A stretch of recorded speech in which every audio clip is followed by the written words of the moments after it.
حي على الفلاح.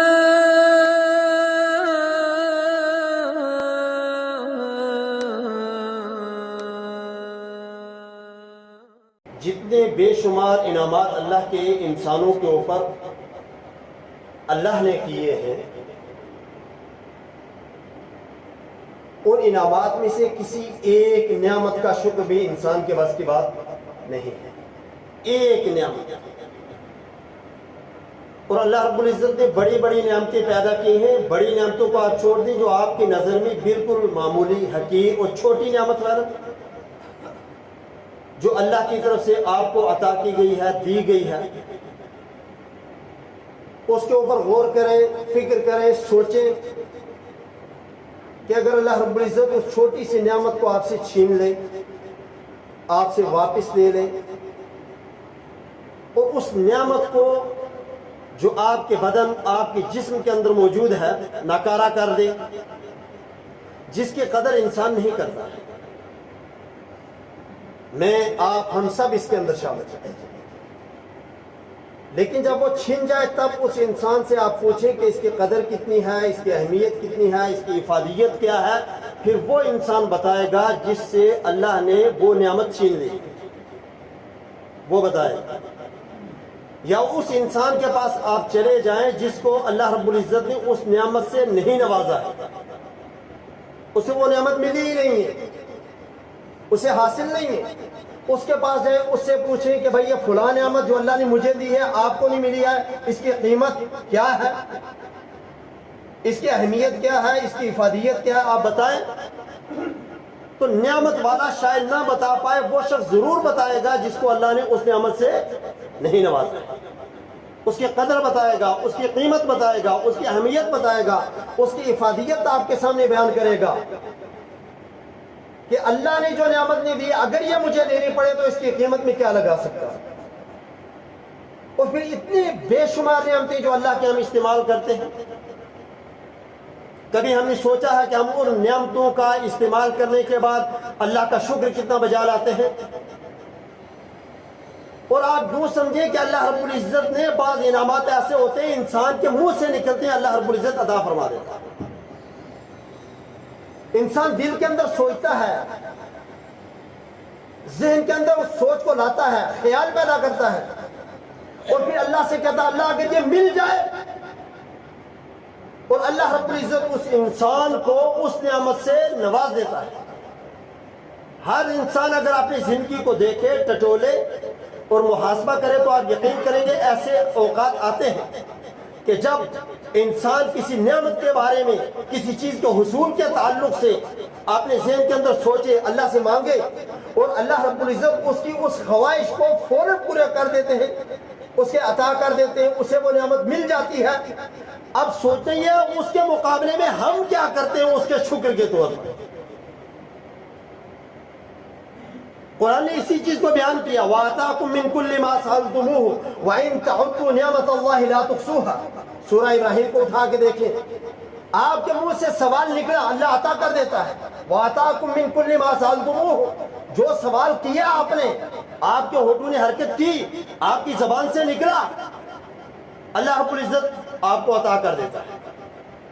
وَإِن تَعُدُّوا نِعْمَةَ اللَّهِ لَا تُحْصُوهَا، اللہ کی نعمتوں کو شمار کرنا چاہو، شمار کر ہی نہیں سکتے ہو، گننا چاہو گن ہی نہیں سکتے ہو۔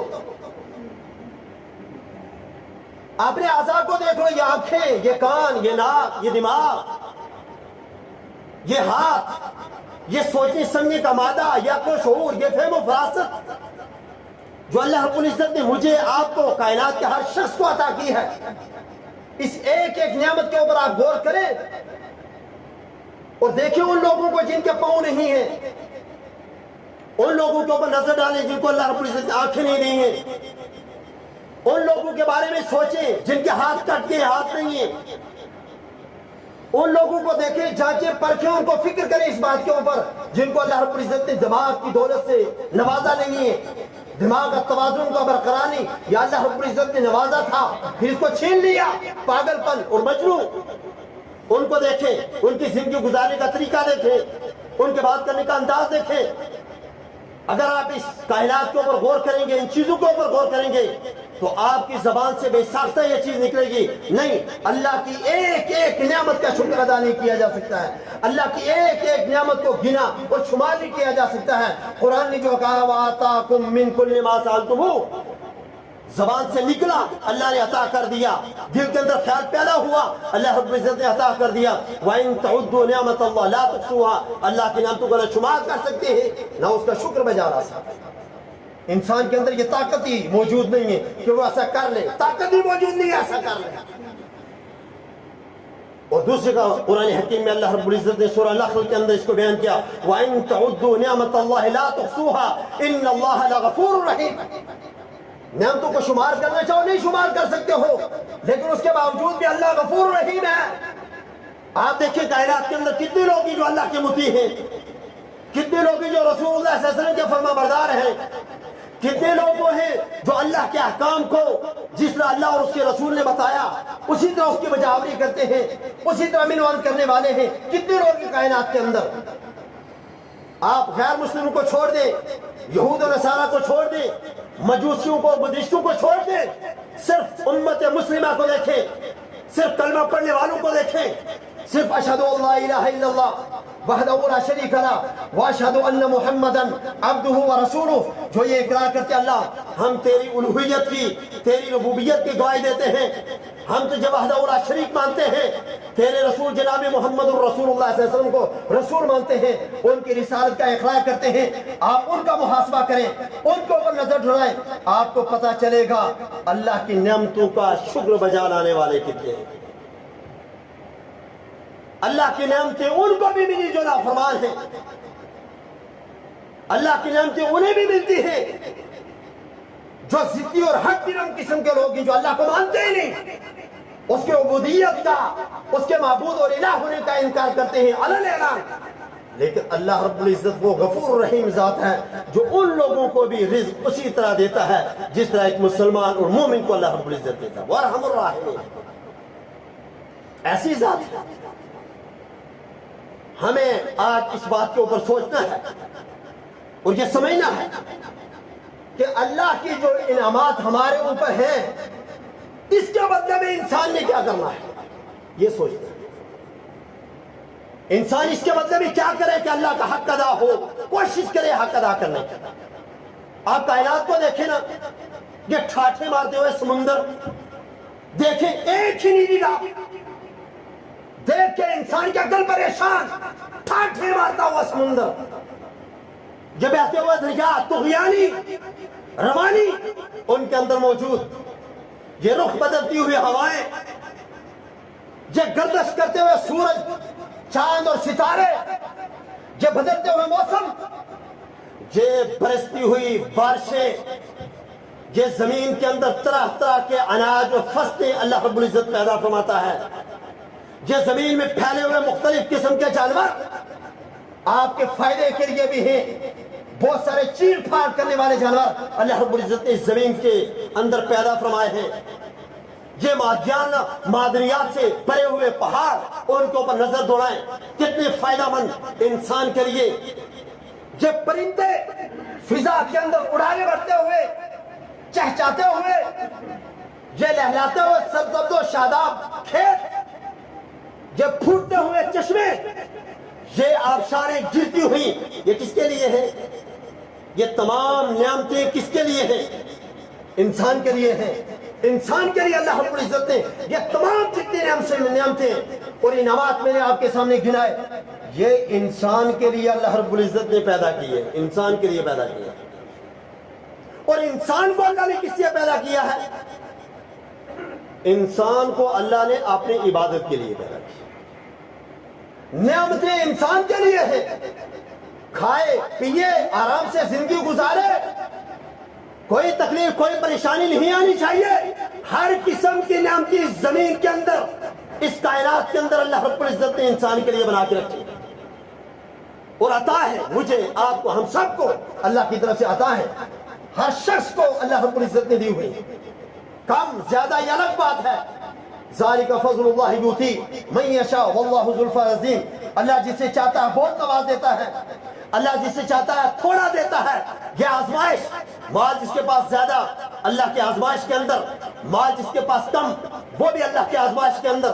جس کے پاس زیادہ اللہ رب العزت کا شکر بجا لاتا ہے، میری تعریف کرتا ہے، میرے راستے میں خرچ کرتا ہے. کیا کرتا ہے؟ نعمت کو آزمائش کے اندر ہے. جس کے اندر کم ہے وہ صبر کرتا ہے، یعنی یا شکوے اپنی زبان کے اوپر لاتا ہے، وہ بھی آزمائش کے اندر. اللہ دونوں کو دیکھا، دونوں کو اللہ رب العزت دیکھا ہے. لیکن یہ تمام چیزیں عطا کرنے کے بعد انسان کو پیدا کیا اپنی عبادت کے لیے، جس کو قرآن حکیم میں اللہ رب العزت نے بیان فرمایا وما خلقت الجن والانس الا لیعبدون. میں نے اس کائنات کے اندر انسانوں اور جنوں کو صرف اپنی عبادت کے لیے پیدا کیا، اپنی عبادت کے لیے پیدا کیا. اور پھر آپ غور کریں کہ اگر انسان یا عابد بن جائے، عبادت ہی کرتا رہے، پوری زندگی عبادت کے اندر محو ہے، فرائض کو ادا کرے، نوافل کو ادا کرے، رات کو اللہ کے سامنے کھڑا رہے، قرآن حکیم کی تلاوت کرے، تہجد کی پابندی کرے، آخری پیار میں اٹھ کے اللہ کے سامنے روئے گڑ گڑائے، اللہ سے اپنے گناہوں کی بخشش مانگے، عبادت کے اندر لگا ہوا ہے. آپ مجھے بتائیں گے یہ سب کام کرنے کے بعد، اور پھر اس کے بعد روزے، زکوٰۃ، حج، دیگر اعمال صالحہ یہ انسان کرے، اور کرنے کے بعد آپ کیا کہتے ہیں؟ اللہ کی طرف سے جو یہ صرف آنکھ دی ہے اس کا حق ادا ہو گیا. اللہ نے جو یہ کان دیا ہے اس کا حق ادا ہو گیا. اللہ نے جو یہ زبان دیا ہے جو بولتے تھکتی نہیں ہے، ادا ہو گیا حق؟ نہیں. ہر انسان صاحب شعور یہ بات کہے گا کہ اللہ رب العزت کی ہم جتنی عبادت کر لیں، جتنا شکر بجا لائیں، لیکن یہ بات حقیقت میں ماننی پڑے گی کہ اللہ رب العزت کا شکر ادا ہم نہیں کر سکتے. اس کا حق انسان ہے ادا ایک نعمت کا بھی کر نہیں سکتا ہے. یہ میں مانتا ہوں، آپ مانتا، اللہ کا کوئی بڑا ولی مقرب ہو وہ بھی یہ بات کہنے کے بغیر نہیں رہ سکتا ہے کہ اللہ کی نعمتوں کا شکر ادا نہیں کیا جا سکتا ہے. آپ دیکھیں اس کریم ذات، آپ دیکھیں اس رحیم ذات کو، وہ پھر بھی یہ تمام چیز انسان مانے یا نہ مانے، اللہ کا مطیع بن کے زندگی گزارے یا اللہ کا نافرمان بن کے زندگی گزارے، اللہ کو الہ مان کے زندگی گزارے، اس کے سامنے سر تسلیم خم کر کے زندگی گزارے، یا نافرمان بن کے اور سرکش بن کے زندگی گزارے، پھر بھی وہ کتنا ارحم الراحمین ہے. مختلف قسم کے انعامات، مختلف قسم کے فیوز، مختلف قسم کے برکات آسمان سے نازل کرتا رہتا ہے بندوں کو، پھر بھی ناراض نہیں، پھر بھی ناراض نہیں. ایک حد مقرر ہے، وہاں کا ڈھیر ہے، کرو جو کرنا ہے، اللہ سب کچھ دے رہا ہے. پھر بھی جو میں آپ کے سامنے آج بیان کرنا چاہتا ہوں وہ کیا ہے؟ یہ سب چیزیں انعامات اللہ کے ہیں. ان انعامات کے بدلے میں آپ اللہ کی عبادت کرتے ہیں. کیوں پیدا اسی لیے کہ تخلیق کا مقصد یہ ہے، تخلیق کا مقصد یہ ہے لیعبدون، آپ اللہ کی عبادت کریں، یہ مقصد ہے.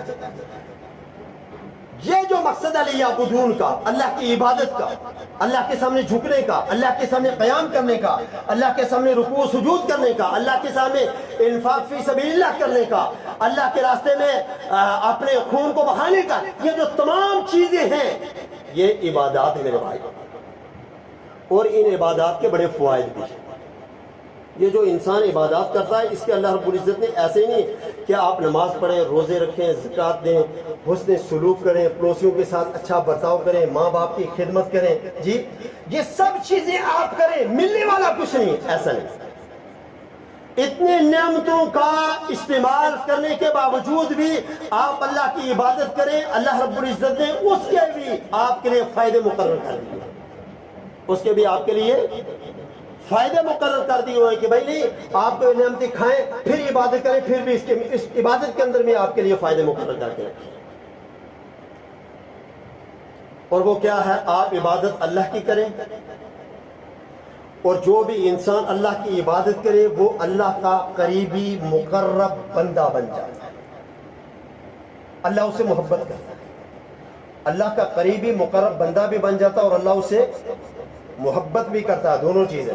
اب آپ مجھے یہ بتائیں جو اللہ کا مقرب بن جائے اس کی شان کتنی ہے؟ اللہ کا قریب ترین بن جائے، اللہ کا سب سے نزدیک ہو اللہ کی ایک، اور دوسرا اللہ اس سے محبت بھی کرے، پسند بھی کرے، اس سے پیار بھی کرے اور پیار کا اظہار بھی کرے، اس کے بارے میں آپ کا کیا خیال ہے؟ وہ انسان کون ہے؟ اس کو کیا کہتے ہیں آپ؟ ایسے ہی شخص کو اللہ کا ولی کہا جاتا ہے، جو اللہ کا مقرب بھی ہو اور اللہ کا محبوب بھی ہو، اللہ کا مقرب بھی ہو، اللہ کا محبوب بھی ہو، اللہ اسے پسند بھی کرے، اللہ کے نزدیک بھی ہو، وہی اللہ کا ولی ہے۔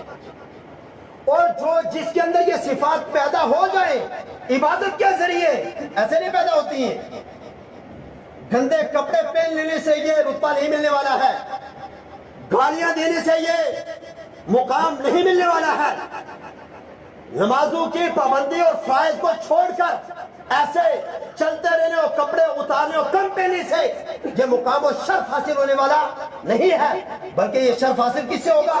عبادات سے حاصل ہوگا۔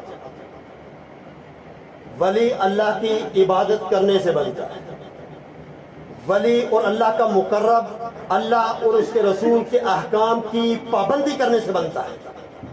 جو اللہ اور اس کا رسول کا نافرمان ہے وہ ولی نہیں بن سکتا، وہ اللہ کا مقرب بندہ نہیں ہوگا، ولی بھی نہیں بن سکتا۔ اور جو جس کے اندر یہ صفات ہو جائیں تو رسول اللہ صلی اللہ علیہ وسلم نے اس کے متعلق حدیث قدسی کے اندر ارشاد فرمایا، حدیث قدسی فرمان اللہ کا، زبان محمد الرسول اللہ کی، فرمان اللہ کا، زبان محمد الرسول اللہ صلی اللہ علیہ وسلم کی، حدیث قدسی رسول اللہ صلی اللہ علیہ وسلم فرمان ما عاد علی ولیا فقد آذنتہ بالحرب، جو میرے ولی سے دشمنی لے میں اس سے جنگ کا اعلان کرتا ہوں، جو میرے ولی سے دشمنی لے فقد آذنتہ بالحرب، میں اس سے جنگ کا اعلان کرتا ہوں۔ اور جنگ کا اعلان کون کر رہا ہے؟ اللہ رب العزت۔ اور کس کے خلاف کر رہا ہے؟ جو اللہ کے مقرب اور محبوب بندے کے خلاف کوئی بات کرتا ہے، اس کو تنگ کرتا ہے، اس کے خلاف کھڑا ہو گیا ہے، اللہ کہتا ہے آذنتہ بالحرب، میں اس سے جنگ کا اعلان کر رہا ہوں۔ اب وہ بندہ ہے کون سا ہے؟ وہ کیسا بندہ ہے جس کے متعلق رسول اللہ صلی اللہ علیہ وسلم کی زبانی اللہ رب العزت کا یہ حکم ہے؟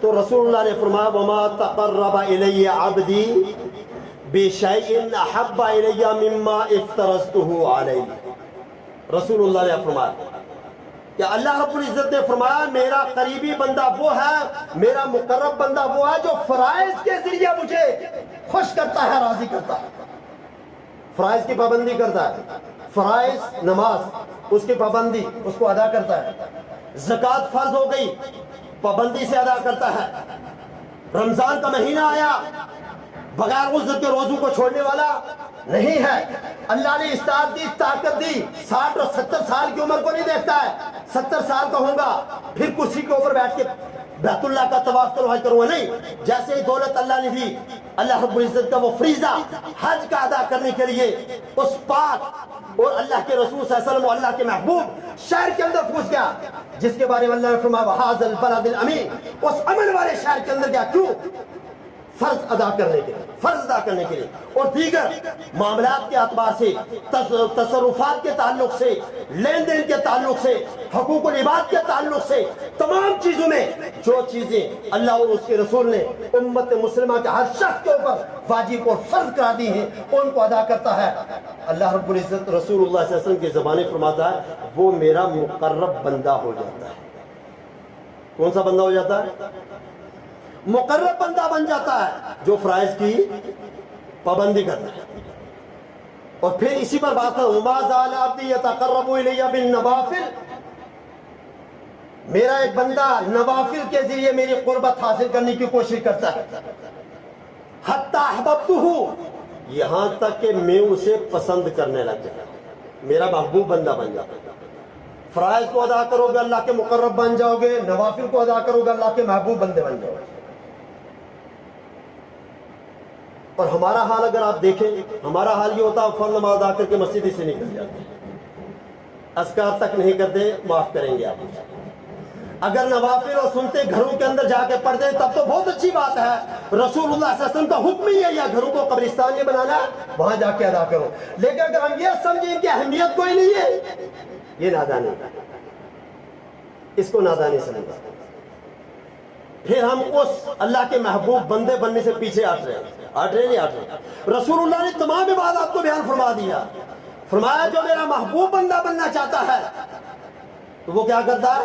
نوافل کو ادا کرتا ہے، نوافل کو ادا کرنا. اور جب نوافل کو ادا کرنا اللہ کو محبوب ہوتا کیا؟ فَكُنْتُ سَمْعَهُ الَّذِي يَسْمَعُ بِهِ، میں اس کا کان بن جاتا ہوں جس سے وہ سنتا ہے.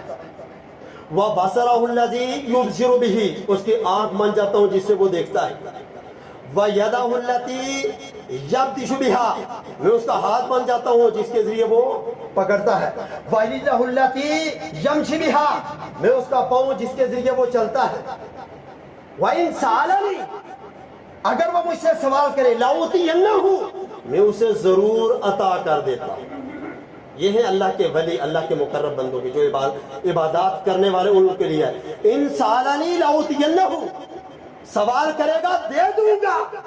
یہ لام بھی تاکید کے لیے، لام مفتوح، علماء کی جماعت یہاں پر بیٹھی، اور نور بھی تاکید کے لیے ہے، ڈبل تاکید. رسول اللہ صلی اللہ علیہ وسلم کی زبانی اللہ رب العزت نے بیان فرمائی لَأُوتِيَنَّهُ، البتہ ضرور بالضرور میں اسے عطا کروں گا. کب؟ جب سوال کرے گا. اچھا، فرائض کی پابندی نہیں، نوافل کی پابندی نہیں، زبان کی حفاظت نہیں، آنکھوں کی حفاظت نہیں، پھر ہم اللہ سے مانگے اور یہ شکوہ بھی کرتے ہیں، دعا کرتے ہیں جی قبول ہی نہیں ہوتی. تھوڑا سا اس کے اوپر دھیان دینا پڑے گا، حرام حلال کی تمیز کرنی پڑے گی. پھر ان سالانی لَأُوتِيَنَّهُ، پھر اگر آپ سوال کریں گے تو اللہ رب العزت آپ کو مستجاب الدعوات ہو جائیں گے، آپ کے اعمال کر کے اللہ کی عبادات کر. وَإِنِ اسْتَعَاذَنِي وَلَئِنِ اسْتَعَاذَنِي، اگر کوئی شخص مجھ سے پناہ مانگے، لَأُعِيذَنَّهُ، میں اس کو پناہ عطا کر دیتا ہوں.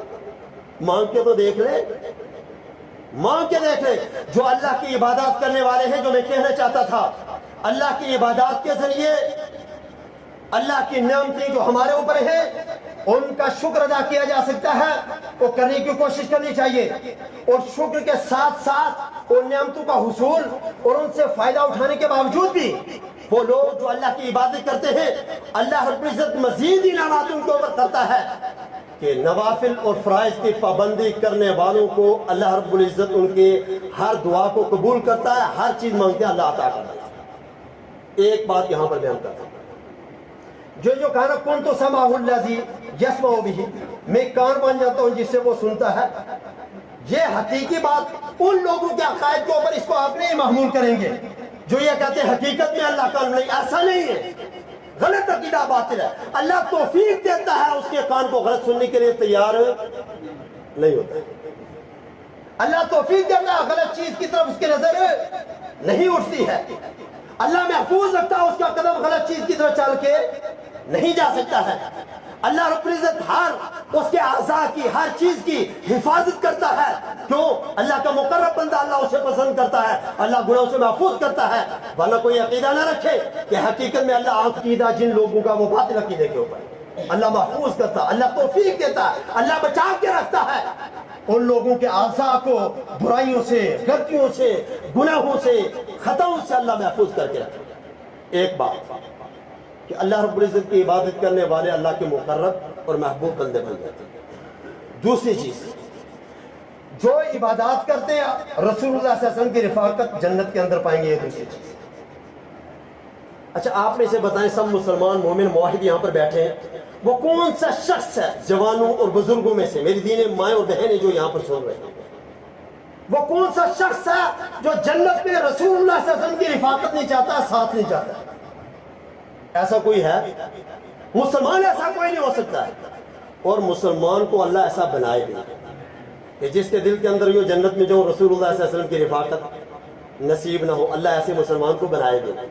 جو مسلمان ہے اس کے دل کے اندر یہ طلب ہونی چاہیے، یہ خواہش اس کے دل کے اندر ہونی چاہیے، اللہ جنت عطا فرما دینا، ساتھ میں رسول اللہ کی رفاقت بھی عطا فرما دینا، رسول اللہ صلی اللہ علیہ وسلم کا ساتھ بھی عطا کر دینا، جنت ملے، رسول اللہ صلی اللہ علیہ وسلم کا ساتھ مل جائے. اس سے بڑی خوش نصیبی اور سعادت مندی کوئی اور ہو سکتی؟ اب یہ ملے گی کیسے؟ رسول اللہ صلی اللہ علیہ وسلم کی دو حدیثیں بیان کرو. رسول اللہ صلی اللہ علیہ وسلم کی دو حدیثیں آپ کے سامنے بیان کرتے ہیں. حضرت ربیع بن کعب اسلمی رضی اللہ تعالیٰ بیان کرتے ہیں، کنت ابیت رسول اللہ صلی اللہ علیہ وسلم، میں اکثر اوقات رسول اللہ صلی اللہ علیہ وسلم کے ساتھ رات گزارتا، رسول اللہ صلی اللہ علیہ وسلم کے ساتھ چلتا پھرتا، اٹھتا بیٹھتا، آپ کے ساتھ رہتا. کیوں؟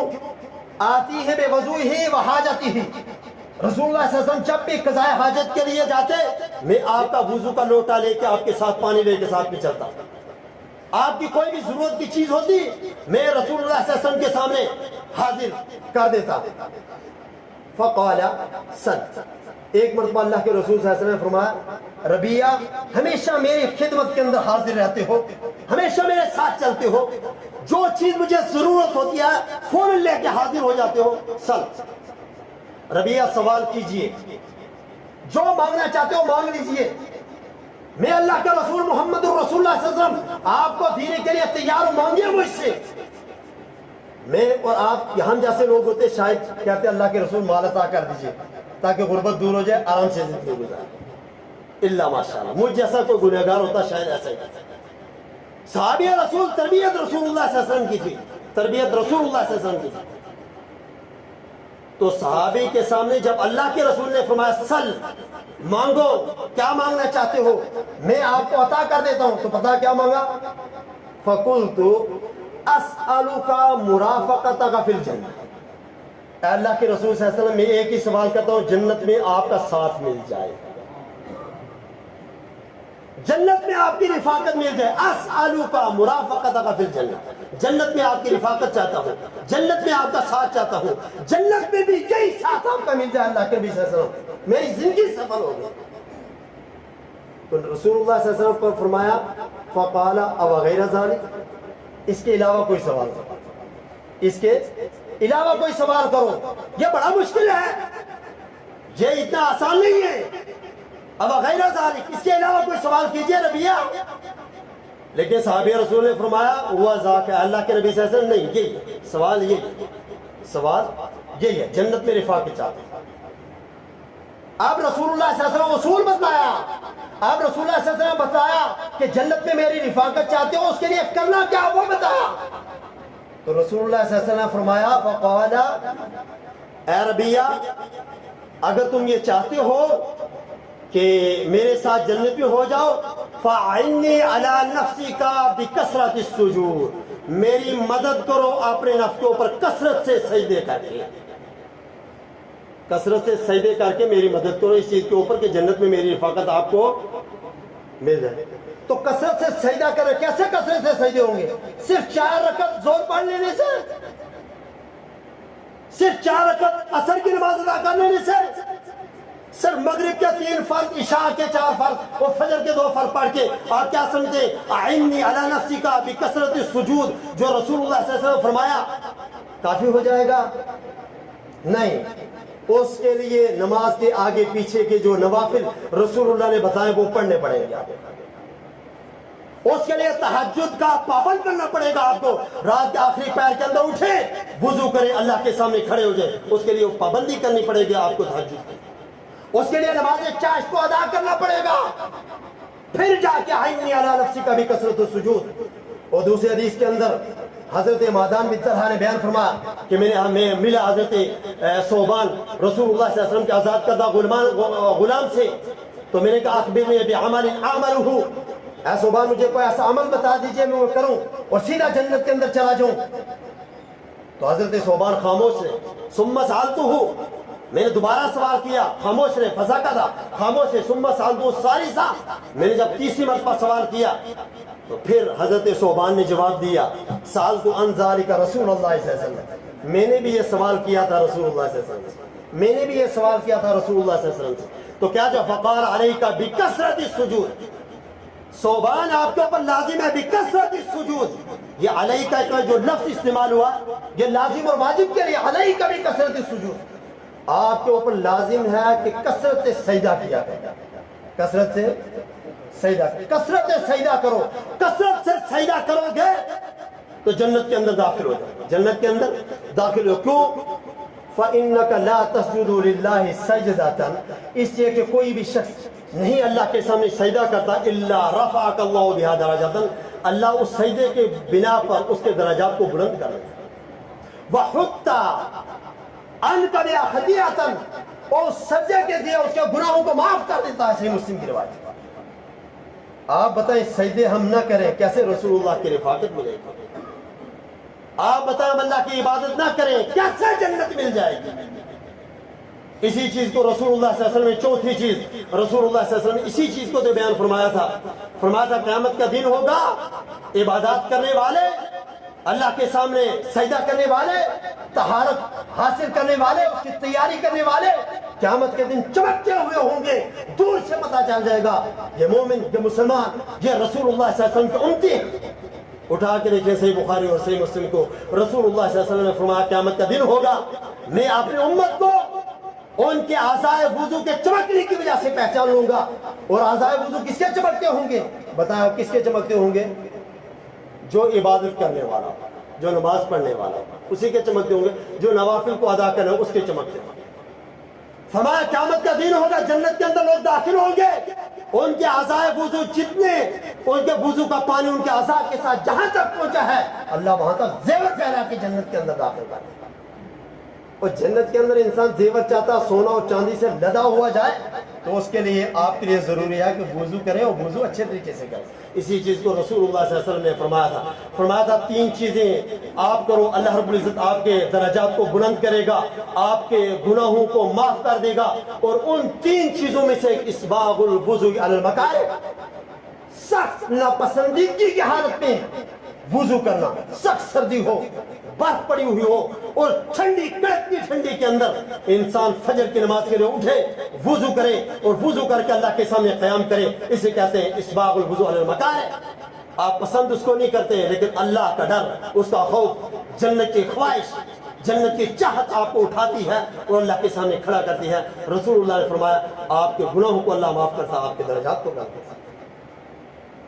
وَكَثْرَةُ الْخُطَىٰ إِلَى الْمَسَاجِدِ، دور سے چل کے مسجد کی طرف آنا، 5 وقتہ نماز ادا کرنے کے لیے دور سے، انسان کا گھر دور ہے، ٹھنڈی سردی گرمی، اس کو بالائے طاق رکھ کر انسان مسجد کے اندر چل کے آتا ہے۔ رسول اللہ نے فرمایا ایسا کرو گے اللہ گناہ بھی معاف کرے گا، درجات بھی بلند کرے گا۔ وَإِنْتِظَارُ الصَّلَاةِ بَعْدَ الصَّلَاةِ، ایک نماز کے بعد دوسری نماز کا انتظار انسان کرے۔ یہ وہ ہمارے میرے بھائیوں بزرگوں اور دوستوں، یہ وہ عبادات ہیں جو آپ کریں گے اللہ کی نعمتوں کا بھی حق ادا ہوگا، اور جو آپ کریں گے اس کے مزید فوائد، برکات و فیوز آپ کو اللہ کی طرف سے حاصل ہوگا۔ لیکن یہ کرنی اس طرح ہے جس طرح رسول اللہ نے بتایا۔ بس کی بات، آخری بات ہے، یہ کرنی کیسے ہے؟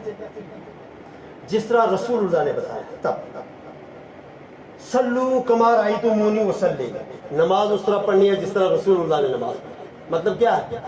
نماز محمدی پڑھنی ہے جو رسول اللہ نے ابو بکر کو سکھائی، عمر کو سکھائی، عثمان غنی کو سکھائی، علی مرتضیٰ کو سکھائی، رضوان اللہ علیہ اجمعین، وہ نماز پڑھنی ہے، وہ عبادت کرنی ہے جیسے انہوں نے کی، کر کے دکھائی، پھر آپ اللہ کے مقرب اور محبوب بن گئے۔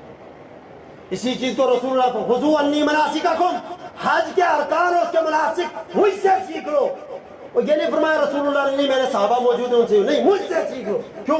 جیسے رسول اللہ نے بتایا ویسے ہی کرنے، کوئی نہ کرے تو حج کا فریضہ ادا نہیں ہو سکتا۔ ورنہ قرآن حکیم میں اللہ رب العزت نے ان لوگوں کا ذکر فرمایا عاملۃ ناصبہ تصلی نار حامیہ، سجدے کر کر کے تھک کے ہوں گے، قیامت کا دن ہوگا اللہ کے سامنے حاضر ہوں گے، تصلی نار حامیہ، اللہ جہنم کے اندر ڈال دے۔ کیوں؟